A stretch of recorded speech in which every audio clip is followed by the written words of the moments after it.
पाकिस्तान और आतंकवाद को बेनकाब करने एकजुट हो गए भारत के सांसद। विदेश दौरे पर शशि थरूर सहित निकलेंगे 7 सांसद। लेकिन शशि थरूर के नाम से अपने ही क्यों है नाराज? ऑपरेशन सिंदूर के जरिए पाकिस्तान की हालत पतली करने के बाद अब भारतीय राजनेता दुनिया भर में पाकिस्तान की पोल खोलने वाले हैं। राजनीति में आपसी मतभेद को पीछे छोड़कर पक्ष और विपक्ष के 7 सांसद विदेश दौरे पर निकलने वाले हैं। 7 सदस्यों का यह प्रतिनिधिमंडल ऑपरेशन सिंदूर के बारे में दुनिया भर में अपनी बात रखेगा। इस प्रतिनिधिमंडल में कांग्रेस के दिग्गज नेता शशि थरूर को भी शामिल किया गया है। बीते दिनों ऑपरेशन सिंदूर को लेकर शशि थरूर काफी मुखर नजर आए थे। वह लगातार भारतीय सेना और केंद्र सरकार की तारीफ करते नजर आ रहे थे। You know, from my earlier statements and writings, this is exactly what I thought the government should do, and I'm glad they have done, which is that there is no question in my mind that we had to give some sort of fitting response to the terror attack. The terrorists had to be taught that there was a price to be paid. And sadly, this kind of impunity that they believe they enjoy would have only emboldened them to continue with further attacks.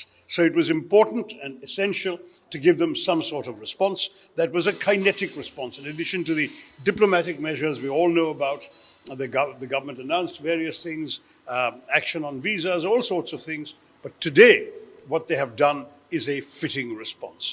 Secondly, it's been a calibrated, measured response. The government has taken very great care not to give the other side an opportunity.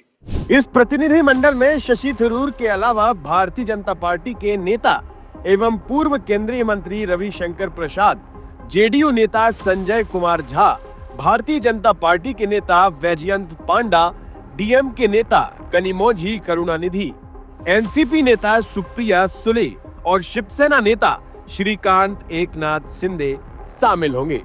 X पर लिखते हुए केंद्रीय मंत्री किरेन रिजिजू ने कहा था कि महत्वपूर्ण क्षणों में भारत एकजुट है।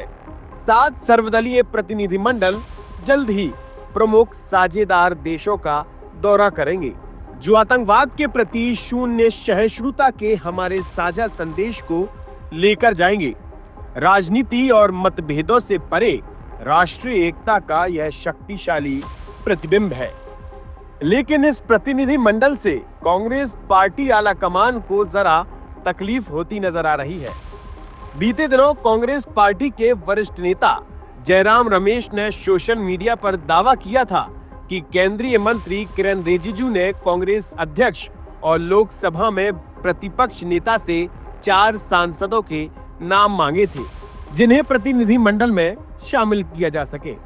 इसके बाद लोकसभा में विपक्ष के नेता ने कांग्रेस की तरफ से किरेन रिजिजू को पत्र लिखकर 4 नाम भेजे थे, जिनमें से आनंद शर्मा, गौरव गोगोई, सैयद नसीर हुसैन और राजा बरार थे। लेकिन कांग्रेस पार्टी आला कमान ने शशि थरूर का नाम सुझाव में नहीं दिया था।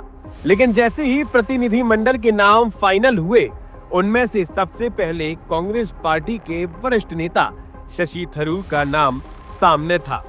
प्रतिनिधि मंडल में शशि थरूर का नाम तय होने के बाद कांग्रेस पार्टी की खींच सामने आ गई, जिसके बाद इस पूरे मामले को लेकर राजनीतिक पंडितों के अलग अलग कयास लगाए जा रहे हैं।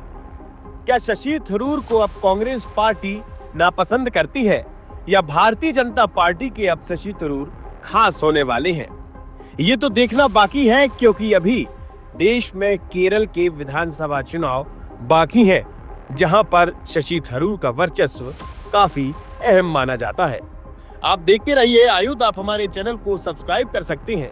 हम फेसबुक, इंस्टा, ट्विटर हर जगह मौजूद हैं। आपका बहुत बहुत धन्यवाद। लगातार जुड़े रहने के लिए आयुध को सब्सक्राइब जरूर करें।